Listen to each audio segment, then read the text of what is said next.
Shalom. Shalom, my teacher. And so I think we should start. Okay. So I think we should start and Remove the by you.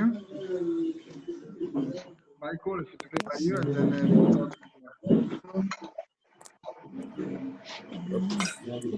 Wala nandiya di ko phone kahanin because camera mandiya camera ni shake.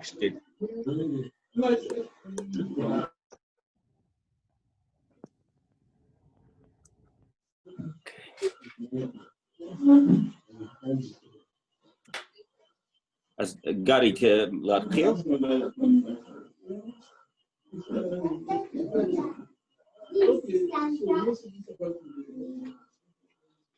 Okay.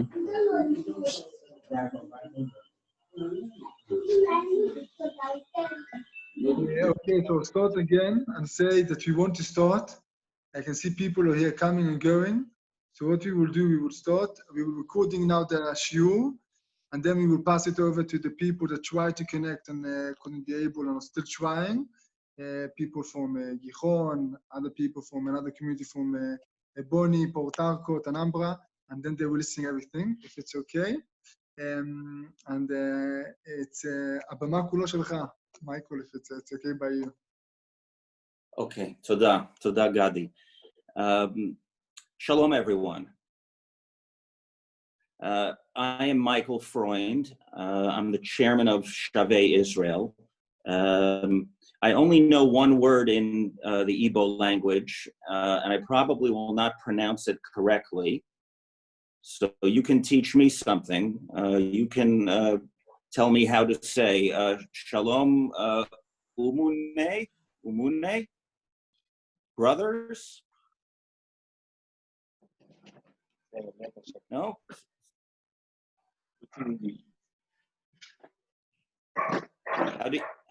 How do you say brothers in Igbo?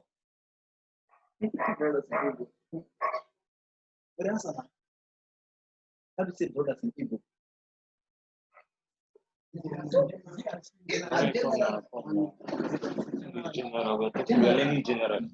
Anybody can talk. Umunna. What do you say, brothers in Igbo? Umunna.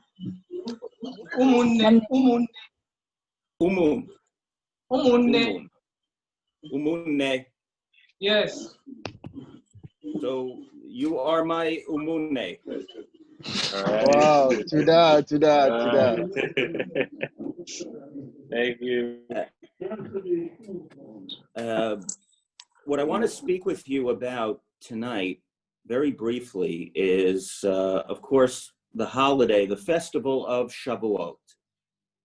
And I want to start with a very simple question, but like many things, it is a simple question with a very complicated answer. The question is, what is Shavuot? What exactly is this holiday that we are about to celebrate? Now, it would seem at first that the answer is actually quite obvious. Namely, that we are commemorating or celebrating the day when the Torah was given to the Jewish people on Mount Sinai. But that is only a very small part of the picture. And I think that by spending a little time discussing not only the various names that the holiday has, but their significance, I think we'll gain a much better understanding of just how important this holiday is and what its true meaning is. Interestingly, if you look in the Bible, if you look in the Torah, the holiday of Shavuot has 3 names that are mentioned in the Torah. The first is in the book of Shemot, in the book of Exodus, in chapter 23. where it is called the Chag HaKatsir. Katsir in Hebrew is reaping. When you plant, let's say, wheat or barley, and it's grown, and the time has come to gather it, to reap it. So that is the name of the holiday in the Torah, Katsir, the festival of reaping. The second name is the one that is much more familiar to all of us, is Shavuot. The word Shavuot, of course, means weeks. And that name comes from the fact that we have been counting since Pesach 7 complete weeks until Shavuot to show our excitement as we come closer to Shavuot to receive the Torah anew. So far that's 2 names, Katsir, Chag HaKatsir, and Shavuot.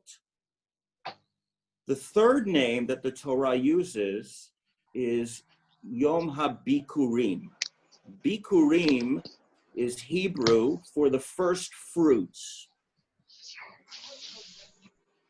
Now, if we stop for a moment and we think about these 3 names that we just mentioned,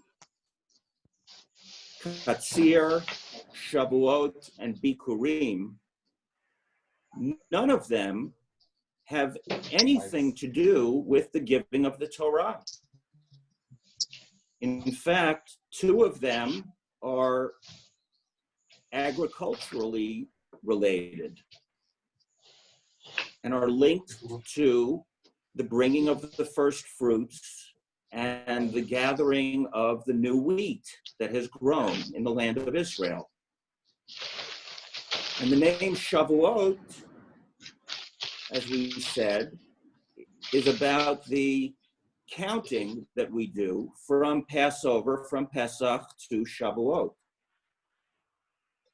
So we have to ask ourselves, what happened to the whole idea of the giving of the Torah? Why is that not mentioned in the Torah itself? Now, the rabbis, the sages, used an additional name for Shavuot, which is Atzeret, which means a convocation or an assembly. If we have time later, we can talk about that name some more. The only real reference that we make to the fact that we got the Torah on Shavuot is in the prayer service, when we describe Shavuot as Zman Matan Toratenu, the time of the giving of the Torah.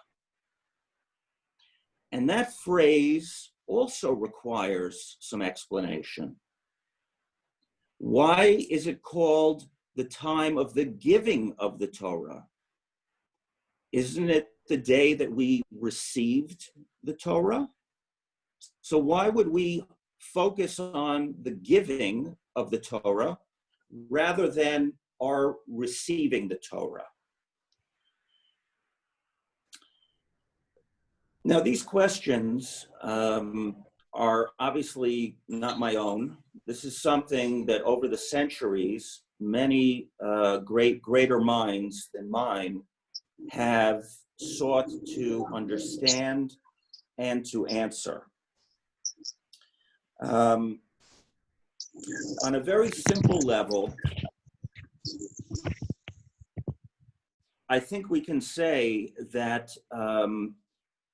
if the Torah was limited in some way, if the giving of the Torah was something, or the receiving of the Torah was something that was limited to a particular day, then perhaps it might make sense to call it the day we received the Torah. But as we know,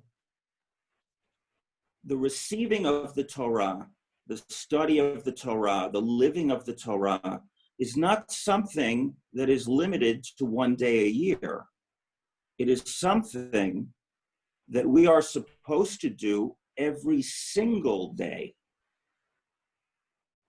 Every day, so to speak, we are supposed to receive the Torah again and again, accept it into our lives. The word Torah, what does the word Torah mean?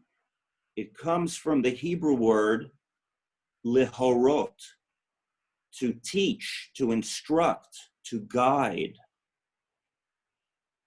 So I think that the rabbis were sending us a message by referring to it as Zman Matan Toratenu, the time of the giving of the Torah, because that is the date that God gave the Torah to the Jewish people.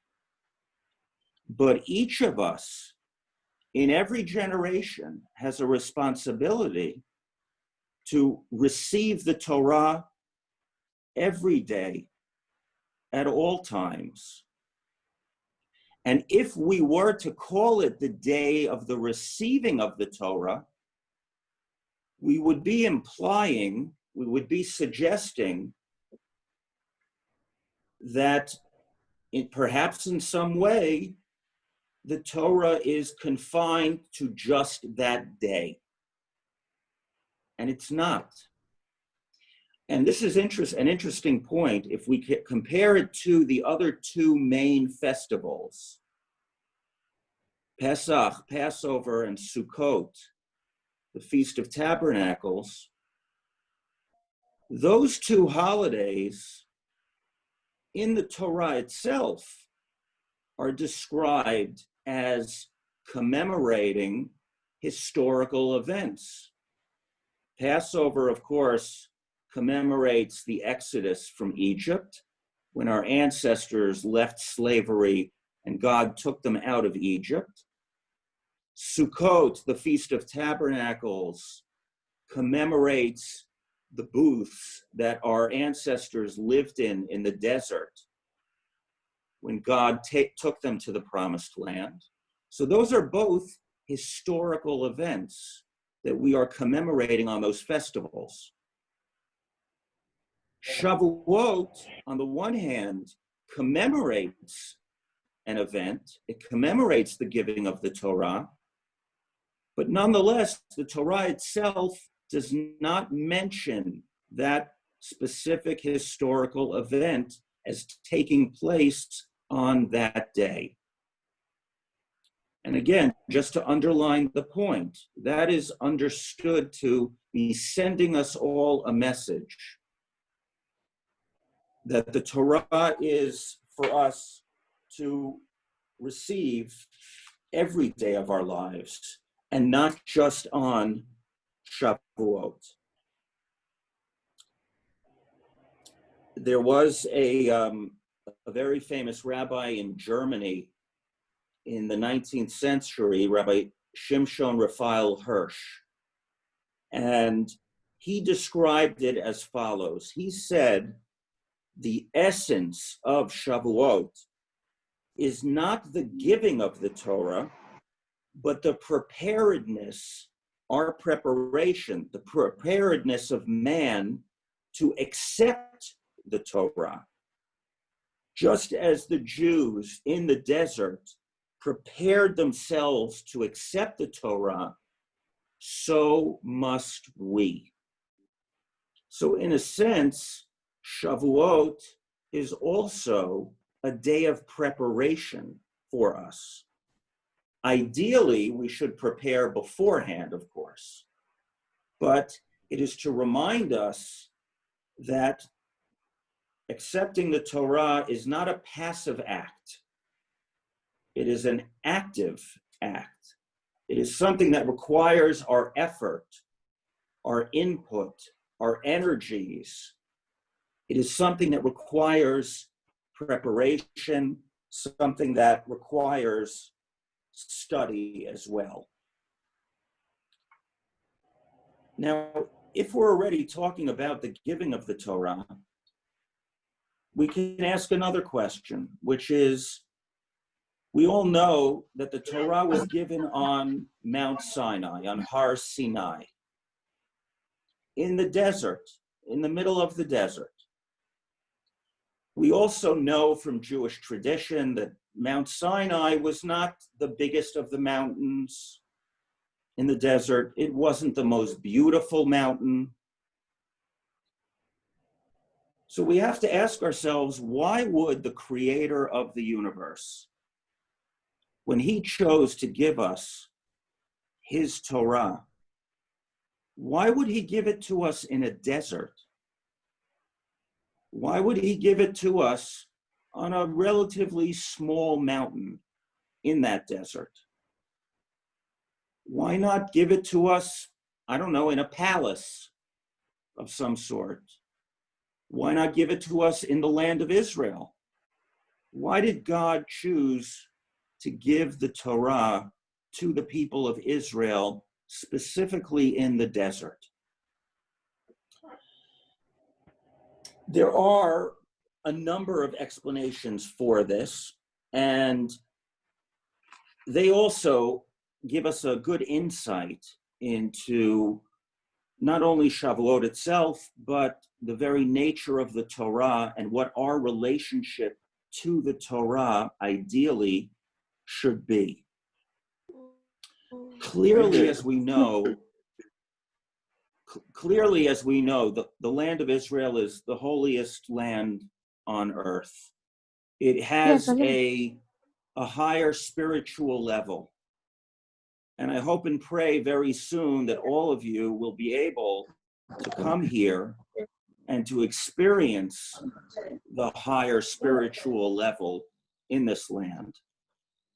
Amen. But nonetheless, God chose to give the Jewish people the Torah before they entered the land. Perhaps one reason is in order to prepare them for life in the land. Because our purpose in living in the land is to serve God, and because the land of Israel is God's palace, it is God's throne in the world, before entering such a holy place, we needed in the desert to prepare ourselves as a nation and as individuals. And in a sense, I think this explanation fits in very well with each and every one of you and your communities, because you too are preparing yourselves. When you learn Torah, when you practice Judaism in Nigeria, you are preparing yourselves for the day when you will come to Israel and you will be able to live a full Jewish life here, and you will be able to serve Hashem here in the palace of the king. So just like the people of Israel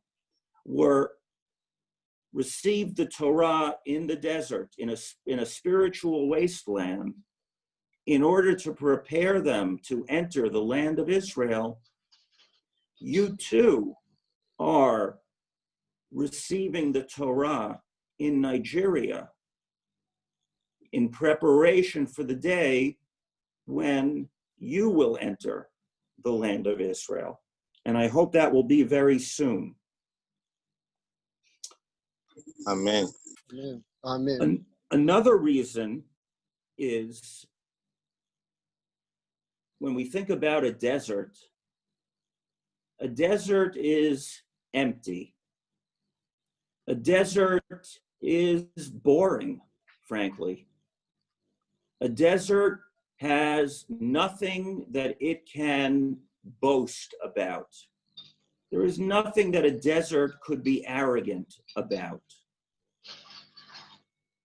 When you compare a desert to beautiful lakes or mountains or valleys or oceans or forests.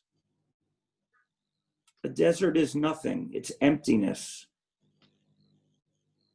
A desert reminds us that as human beings and as Jews, we must be modest.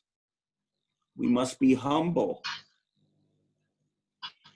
And that is part of our preparation for accepting the Torah, is recognizing our own humility, the need for our own humility. Reminding us that as smart as we might think we are, as great as we might think we are, compared to God, what are we? We are nothing. We are like the desert.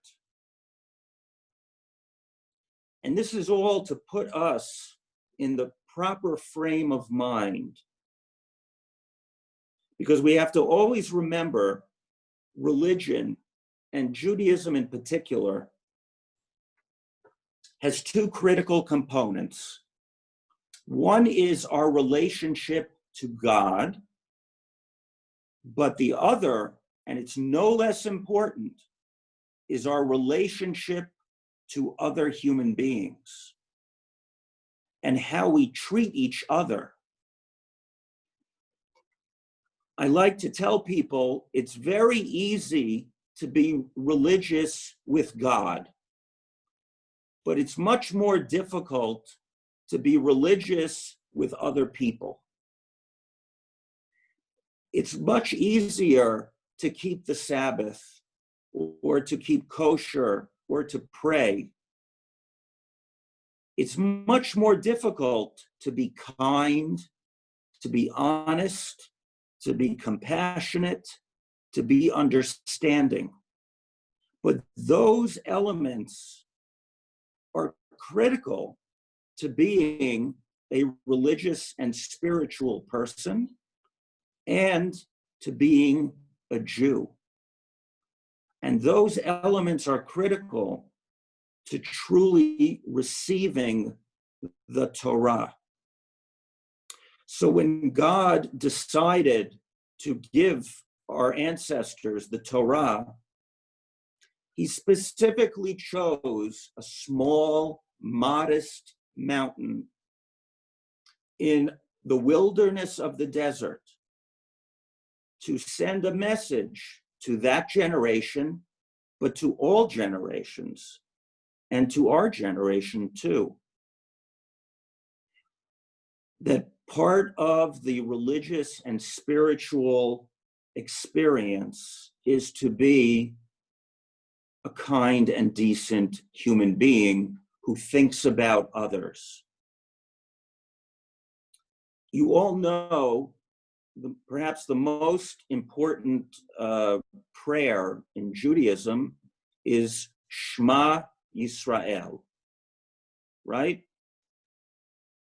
Hear, O Israel, the Lord is our God, the Lord is one. And we are commanded by God to recite that every morning and every night. Now it's interesting, if you look at that verse, the first two words, Shema Yisrael, hear, O Israel. According to Jewish law, if you do not recite those first two words, if you all you say is Hashem Elokeinu, Hashem Echad, the Lord is our God, the Lord is one, you have not fulfilled the obligation to say Shema. And we can ask ourselves, why is that? What do the first two words, Shema Yisrael, hear, O Israel, what does that have to do with declaring that the Lord is God and that he is one? The answer is that, what we were just saying. In order to truly and purely declare that God is one, you also have to be thinking about and be connected to other people, to your fellow Jews. So when we make that declaration of faith in God, we start off by saying, Shema Yisrael, hear this, my fellow Jews. The Lord is our God. The Lord is one. Without that component, our faith would be incomplete. It would be lacking in something. Because we are commanded to love the Lord. We are commanded to love God.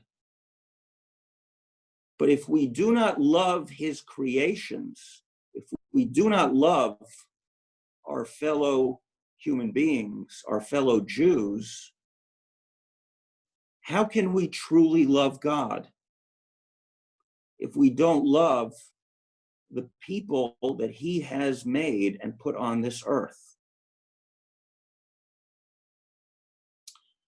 So this is also another, I think, very important message of Shavuot and of the revelation that took place at that historic moment. Shavuot as a holiday is very much connected with Passover, with Pesach. As we said before, we count the 7 weeks from Passover to Shavuot. So really, these 7 weeks of the Omer period are like a bridge that connect Passover and Shavuot. They connect them together. And there's a lesson in that too. Because as we said before, Passover was about freedom, was about the Exodus. Shavuot is about revelation. And the two are linked. The Exodus from Egypt, if it had not occurred, there would not have been a revelation. But if there had been an Exodus, if there had been a Pesach, but there had not been a Shavuot, and there had not been a revelation, what would it have mattered that we had left Egypt? In other words, on Pesach, we left Egypt and went into freedom. On Shavuot, when we received the Torah, we became a nation. In a sense, one could suggest Shavuot is also the birthday of the Jewish people as a people. We were a nation before that, of course.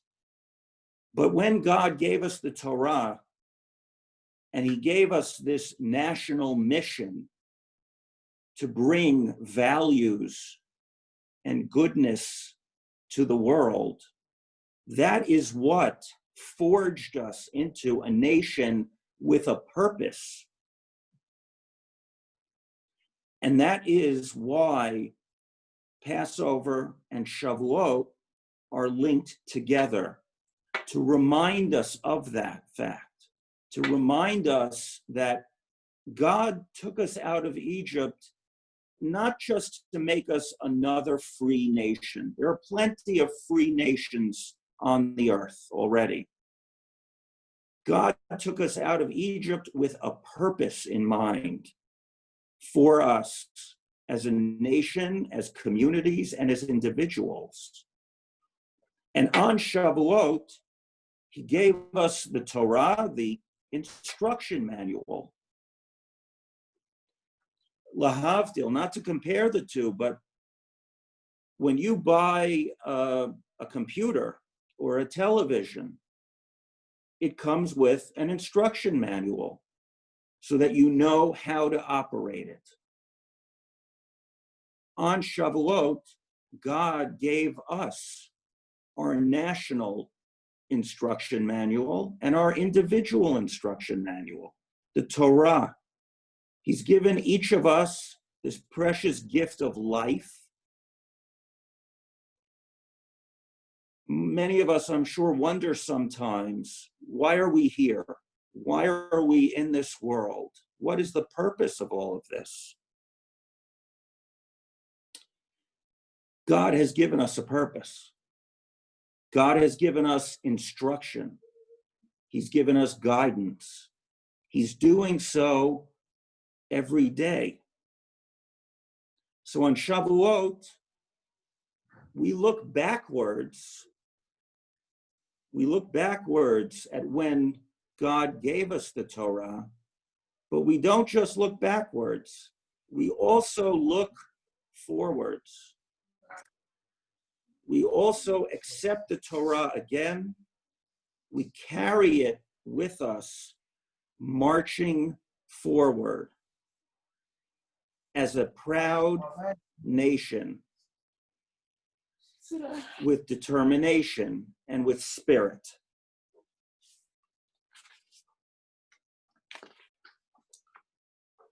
I just want to mention a couple of quick customs that exist for Shavuot. I'm sure you may know these already, but unlike Pesach and Sukkot, right? When you think of Pesach, when you think of Passover, Passover has special mitzvot that the Torah describes. Eating matzah, drinking the 4 cups of wine, having a seder. Passover has special mitzvot. Sukkot, when you think of the Feast of Tabernacles, you think of the lulav and the etrog. You think of building a sukkah, eating and dwelling in the sukkah. Shavuot actually does not have any unique mitzvot, none. But it does have a wide variety of customs that have developed over the centuries. As I'm sure many of you know, there is a custom people have to stay up all night, the first night of Shavuot, and to learn Torah throughout the night. There are various reasons that are given for this. It is a custom that is mentioned in the Zohar, which is the basic book of the Kabbalah of Jewish mysticism. But it's a custom that really only became popular in the past few hundred years. I'm mentioning this because, and this is an important point, the purpose of staying up all night on Shavuot is not just to stay up all night. The purpose is to stay up and to use the time productively. So if, for example, if you try to stay up all night and you see that in the middle of the night, you're very tired and you cannot concentrate and you cannot study properly, it's better to go to sleep. Or if you think that by staying up all night, you will not be able to concentrate properly during the prayers, during Shacharit and Musaf on Shavuot, then it's better to go to sleep. I just want to be clear. Obviously, the ideal thing is to stay up all night and to study all night and to go straight into the morning prayers. But if that is difficult, or if that will affect your ability to pray properly or to study properly, then it's better to just go to sleep. Another custom that exists is to eat dairy foods on Shavuot. This is not a mitzvah, it is a custom. It is a custom that is mentioned in the Code of Jewish Law, in the Shulchan Aruch. Here too, there are different reasons that are given. Why specifically on Shavuot do we eat dairy? Do we have a dairy meal? Because generally speaking, on the Sabbath and on festivals, we try to have meat, if possible. But on Shavuot, there is this custom to have a dairy meal. One explanation that's given is that when the Jewish people received the Torah and they received the laws of keeping kosher, they did not have time to prepare all the utensils in the proper way, and so they ate dairy.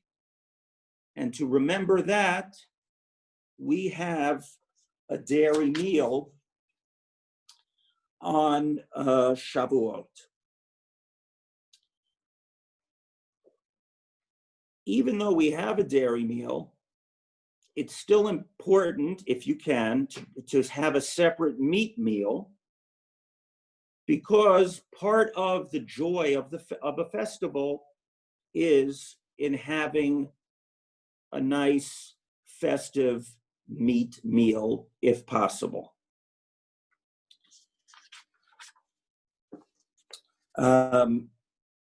There's another custom that many people have, which is that in the synagogue, before the holiday, we decorate the synagogue with greenery, with bushes, with branches, with flowers. There were even some communities where they would put up trees in the synagogue in advance of Shavuot. There are some communities that do not do this, but it is, generally speaking, it is something that is done. It is mentioned in the Shulchan Aruch, in the Code of Jewish Law.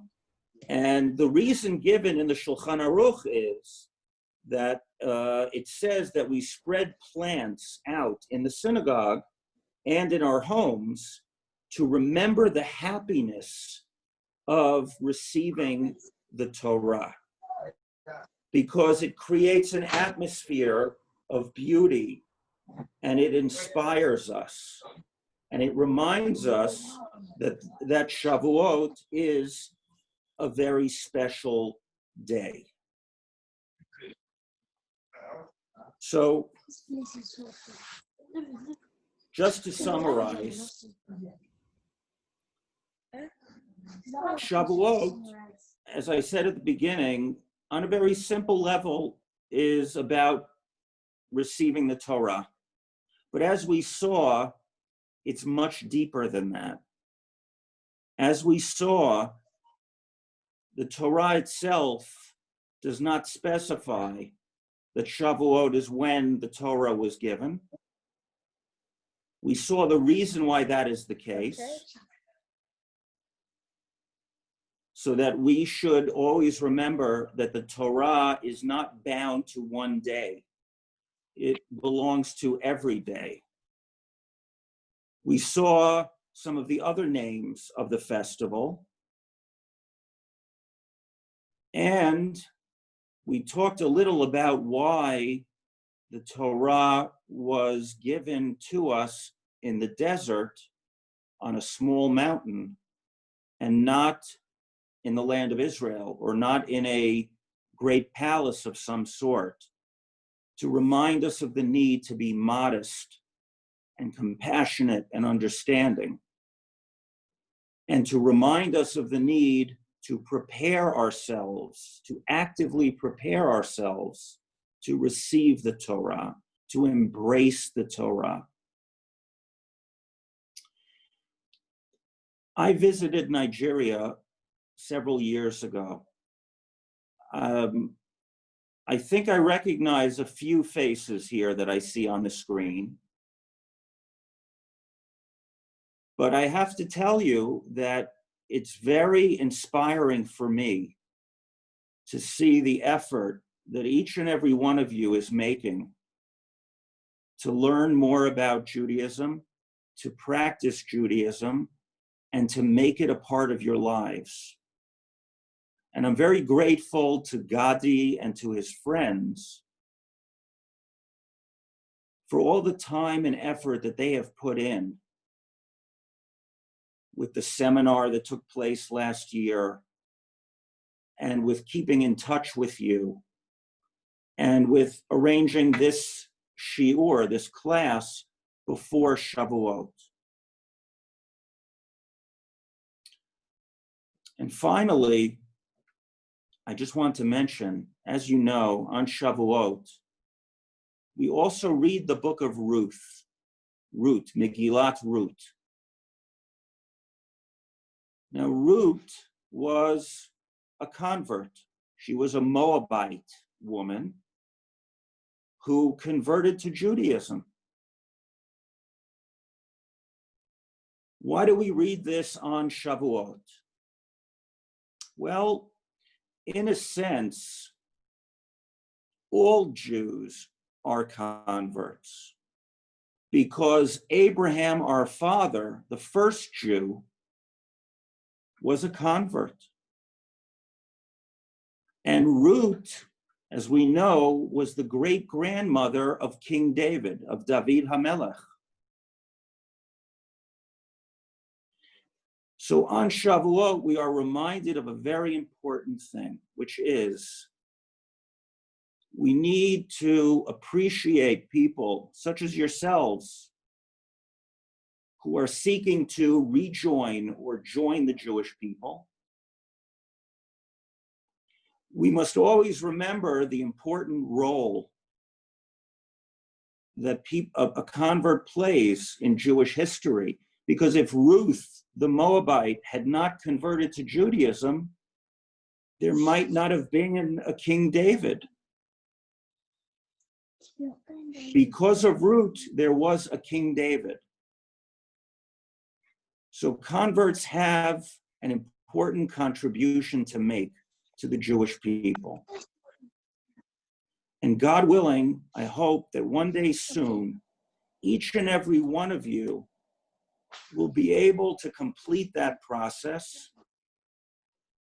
And I hope that each and every one of you will be able to come home to Israel and rejoin the Jewish people.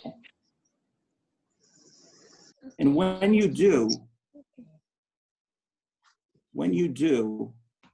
I'm certain that you will be embraced here, not just by me, but by many other Israelis as, how do you say, umune? Umune? Umune? As brothers. So have a Chag Sameach, have a happy and healthy Shavuot, and I hope that on this holiday, you and all of us, the entire Jewish people, will once again receive the Torah with passion and with commitment. Chag Sameach. Chag Sameach. Chag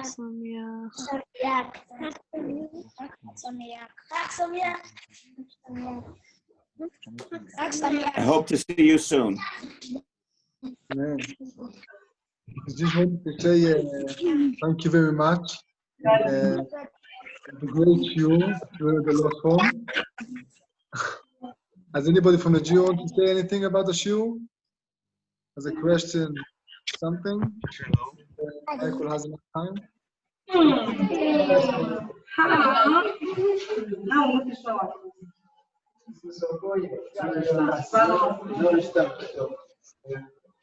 Hello? Is he on mute? So, yeah, I want to speak beyond the views. So, Elozai, Shmuel, anybody want to have something to say? Yes, it was a great show. We are here. I will listen to what the Rav has said. Can you hear me, Gadi? Yes, we can hear you, Elozai. Okay, we heard what the Rav said. It was a very great show. We inspired what he has said. So, Laraba and how Shavuot Sameach to you. Thank you. Chag Sameach. I wanted to say also thank you very much for a lot of people that hoped a lot to make this show happen. Of course, to Michael that put a lot of effort into it. The shlichim from Israel that came, Hannah, Natalie, Elta Shachar, that put a lot of effort for it. And of course, the people in Nigeria, the representatives, that put a lot of effort for it, to gather the communities and to be here on the shiur, and with a lot of hope from Elozai, that he spoke to me about this idea and about what he wanted to do and his vision and how he wanted to connect the community when upcoming Shavuot is going to come and to study Torah. And I can see today, from my eyes, it's amazing. It's amazing to see how your community here is together, united. You have here people from all over Nigeria. How long it takes from Daniel from Akwa Ibom to get to Gichon from Abuja? Or to get from Port Harcourt to Ebony? Hours of driving, and it's amazing to see all of you here under one Zoom lesson. And I just hope for this united community to stay strong and to remember this is the most important thing to stay and to go forward in the Torah. So I just want to say a lot of thank you for the youth that put a lot of effort for it, for the representatives and for Elozai, and I'm hoping for more of those things to happen. Thank you, Gadi. Thank you, Gadi. We appreciate you so much. You know, we have you at a very high esteem. Station to Nigeria has been an eye-opening to most of us, sense of Alaka and his board. The Nigeria Jewish Youth Representative will continue to work with you and our brothers in Israel to make sure we keep hold of the Torah of Adonai and to also ensure that we live by it. And Hak Samiak. Anyone else wants to say? Yosef, you want to say anything? You were here quiet the whole shiur.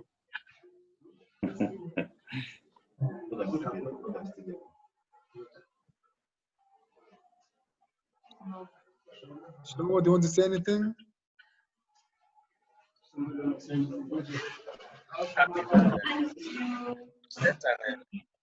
Hope subsequently we can be able to keep it up. Yeah. Okay.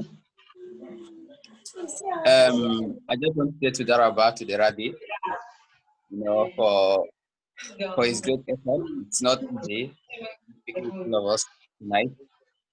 And also to Gadi for the efforts, and also to Elozai. He did a lot, the pulse, the time and everything. It's really good and it's really great. If there's anything to say, I just feel like, throughout the time, throughout the years, we Nigerian Jews have tried to have a connection, with the Jews in Israel and around the world. And as time goes on, no matter how we try, the efforts are gaining grounds, but we need to do more. And I feel in the near future, there should be a great connection, a way in which all of us can come together and one and learn from each other and benefit, not just the standards of the Torah, also in individual life. If you look at the Israeli community, the American Jewish community, you see that they live as community, as Jews. We Nigerian Jews also are trying to come to that extent and to that level. But to an extent also, we need the hand of our brothers in Israel, to work hand in hand with us so that we can make a great, nation. of Israel, not just outside of Israel, but in the land, in Nigeria as a whole. And I think that is something that we all need to do. And thank you also again for the Rabbi for being with us. If you can do this more often, it will be a great deal for us. Torah. Hannah, you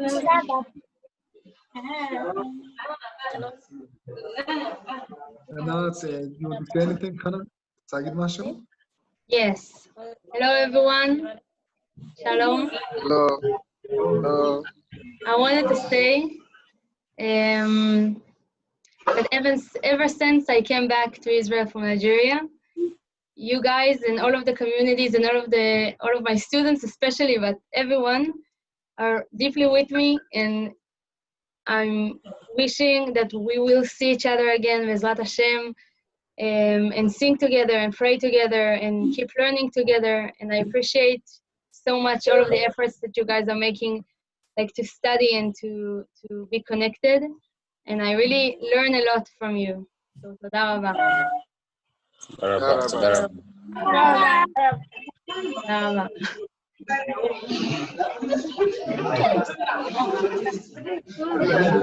Want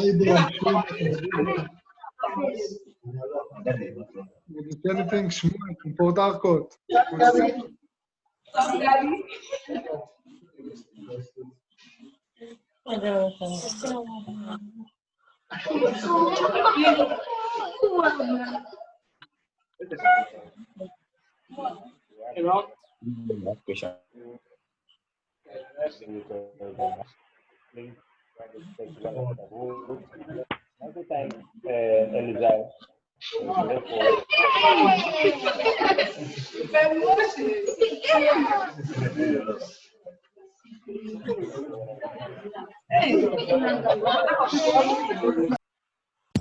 Okay, hi everyone. It's alright.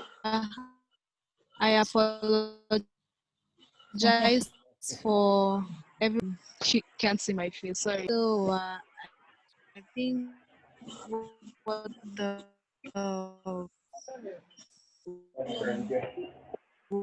what the rabbi said and I learned is concerning the Torah being given in the desert, preparing to move to the Holy Land, and that's like very much peculiar to us here in Nigeria, like preparing to be in the Holy Land and be in a place that is greater than we are already. And I have to confess, at first I didn't think that this would work. Like, this is not possible. How is it going to happen? And it happened, and I took a huge lesson, and it's motivated me a lot.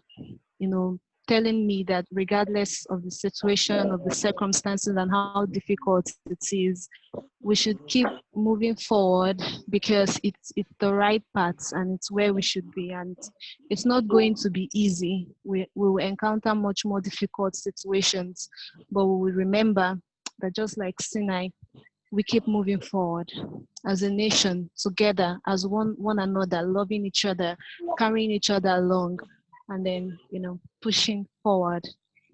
And so that being said, I want to thank all of the guys. And Hannah, I'm really sorry you can't see me, but maybe we would have our special conversation when you can see me. And Gadi, Toda Rabba, and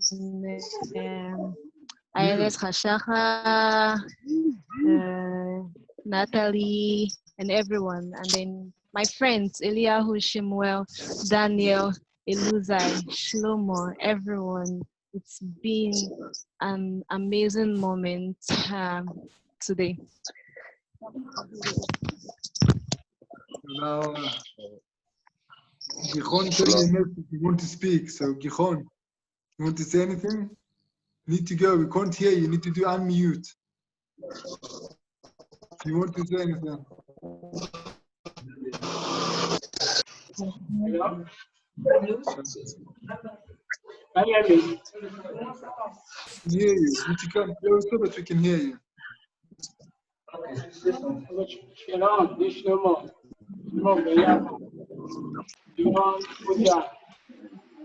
So on behalf of my community, I would say this event. Despite the lockdown, people were able to come out to support this movement. That means we actually value it and respect it. And especially for the background, we have more of our kids. That means we have like 12 producing down this side. So I still give kudos to those that made this possible. Those that took time, the time to provide data, the time to be here, the energy, and all that make all this thing possible. So I still pray like we all want it. Pray this continuity. I believe in continuity. Just like the seminar we had last year, we also had that same seminar some years back. So I pray also we should have it this year or next year. So this is what we call continuity. So if there is continuity for anything we do, that means there will be a bond, a strong bond. And this, for the fact that you continue this whole thing, that they carry this whole thing this year and this time, that means I still hope we want to continue more of these lectures. I believe we will enjoy this whole thing. And I want to still close to my other, to all of our brothers, our sisters over there. Let them know that we are all one way or the other. Like the rabbi said, Torah is not just a day, we keep it every day. That means if the Torah will receive it every day, it shows that we have light. And we pray that this bonds continue, not just the rest Israel alone. But let's connect, let's use all over the world connect in both the rest Israel in Nigeria. We need more of our people. We need to encourage. We need to encourage over here. Because we can't do it alone. Not everybody is an island. We can't do it alone. So we need your support. Like we need your advice, we need your courage, which you've been doing. So our regards to the more on behalf of my syndicate over here, we say on behalf of the home, we said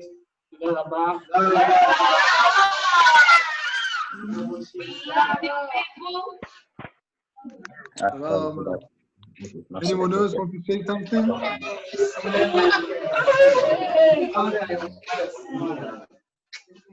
It's like you're on mute. If you're trying to speak, you need to press unmute. No, it's Hello.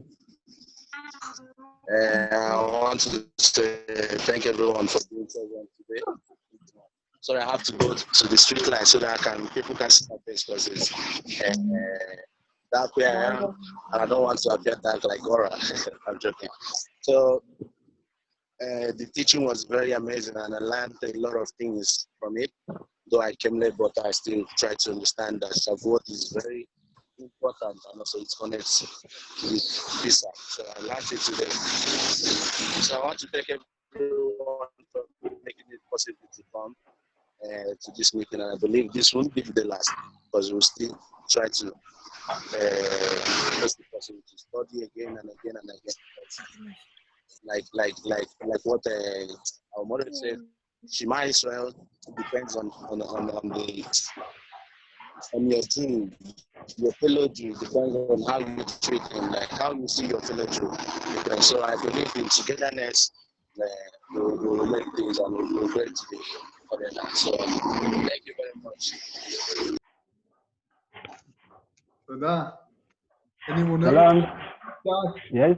This is Zoom. How is the lesson? And if you want to do something like this, let's say in another 2 weeks, will this be something that's good? Will you be a part of it? Will more people come? More communities come?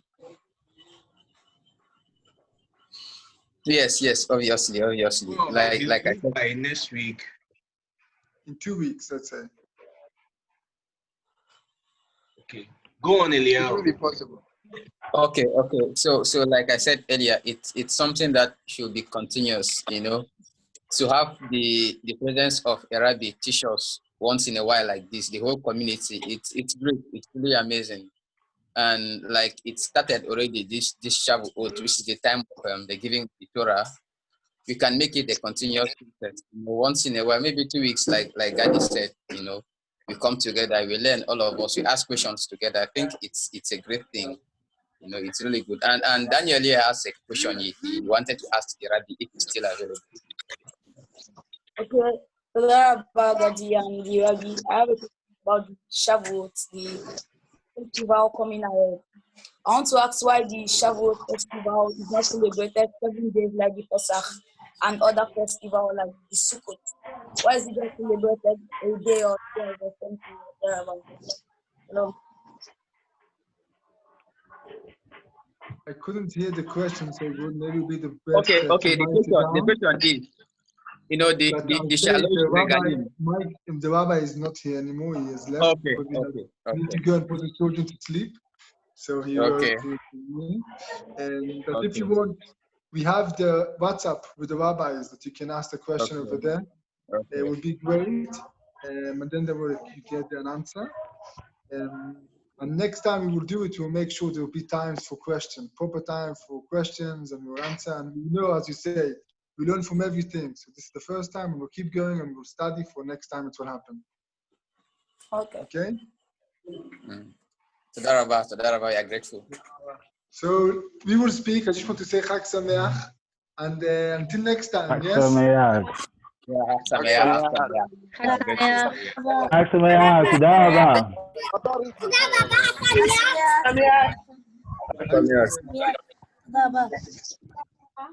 Thank you.